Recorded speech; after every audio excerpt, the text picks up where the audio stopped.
Oh, welcome back. You're live with Express. Thank you so much for tuning in on this gorgeous Wednesday morning, made gorgeous in part by the delicious soups that we are exploring this morning and the accompaniments that we are adding to them.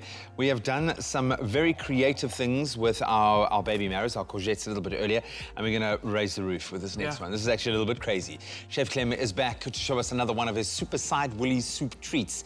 Crispy 4-cheese Phyllo cheese strips. Get out of here. Made using feta, parmesan, cheddar, and mascarpone cheese. Crazy. Crazy, man. This is the one time I'm saying... You're crazy. This is the one time I'm saying, don't make this recipe. Don't do it, man. Don't make it. Don't do it. It's Unless crazy. you mentally prepare yourself for the fact that you are going to eat the whole entire batch, make another batch, and eat that again. You're not serving this to your The problem is guests. there's not enough soup, man. There's not enough soup because you're going to be just You're not ladling. serving this to your family. Don't even use a spoon. Ladle the soup into your mouth with the cheese strips.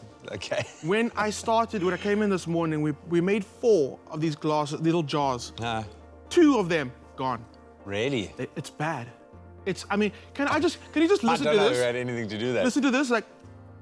Now I'm beginning to understand what happened to them. Have you been doing that test the whole morning, the crunch test the whole morning? I had to go outside and just like fluff myself off because... You've probably been hearing us eat these off camera the whole day. These look amazing, dude. It's like a cheese straw, but on a whole different level. And with a soup, I'm thinking like a nice, wholesome tomato soup with that cheese and tomato mix. Oh, magic, man. Replace your toasted cheese with these, for your roasted tomato soup. Absolutely, 100%. That's the way. No, it's ridiculous, man. Okay, so you've got your Phyllo. You're not going to make that from scratch. I've never met anyone who's ever made their own Phyllo pastry. Surely you never, shouldn't. ever.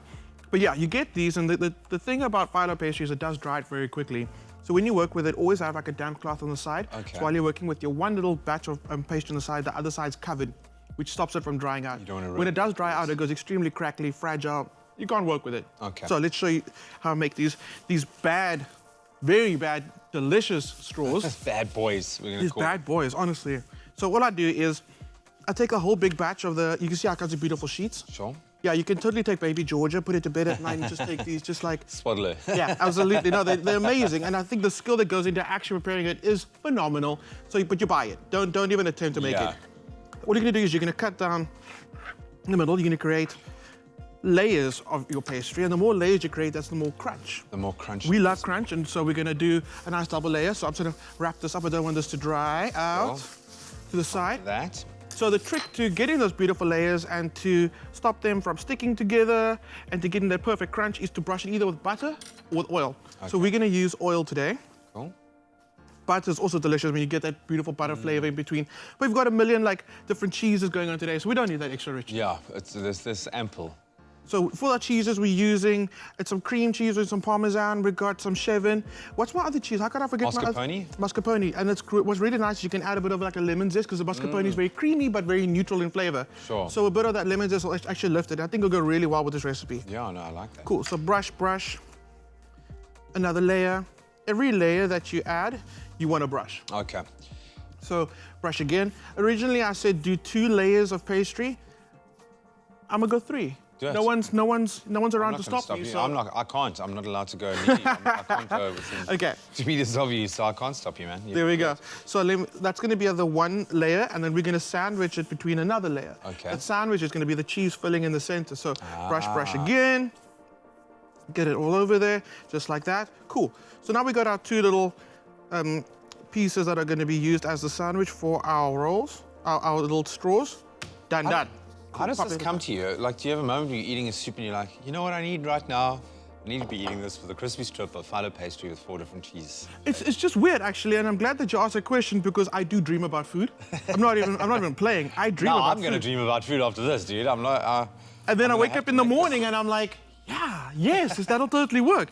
And true story, next to my bed, like my little pedestal, I've got a little book. And if a recipe comes to the middle of the night, I'll actually write it down. Or like whenever, just walking around the house. I'm going to call this one divine inspiration. Oh, I think absolutely. This one came to you in more than a dream.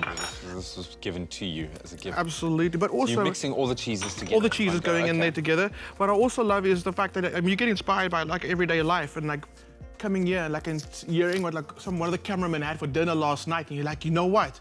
Yes, let's take that and let's just make it the most amazing dish ever.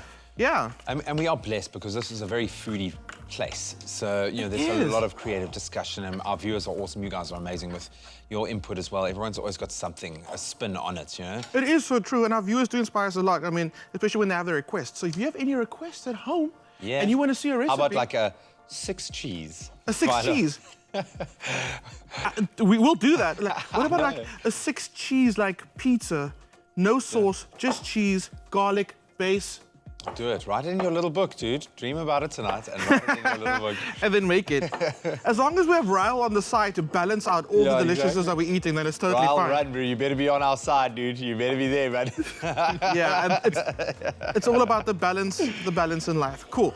So now, why these cheeses specifically? You can totally mix it flavor? up. What you're looking for is you're looking for something creamy. We got that in there. Something salty. We got that. So we got the creamy from the mascarpone. We got the salty from the feta. We got that sharpness from the parmesan. You know what I mean? So you're looking for cheesy flavor from the parmesan. Looking for the complexity of different flavors, and cheese is great like that. The fact that you can get so many different notes. Oh, it's a wondrous array. Yeah, for sure. So if you wanted to, you could totally use some blue cheese, and I love blue cheese.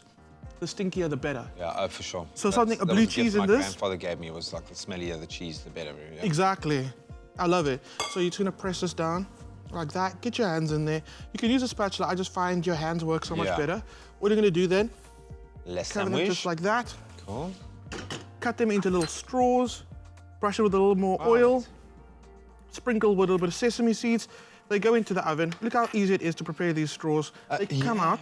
For something that comes out quite zhuzh, you know, this is quite an impressive accompaniment for soup. But, you know, you might look at this and go, oh, that's a lot of trouble to go through just for myself. But no, it's not.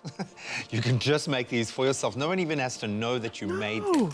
Okay, because you'll eat them all before anyone's even seen them, and... Just make sure you wipe yourself down before you step out into public so people don't know that you've eaten them. But yeah, so delicious, so easy to make. Make it.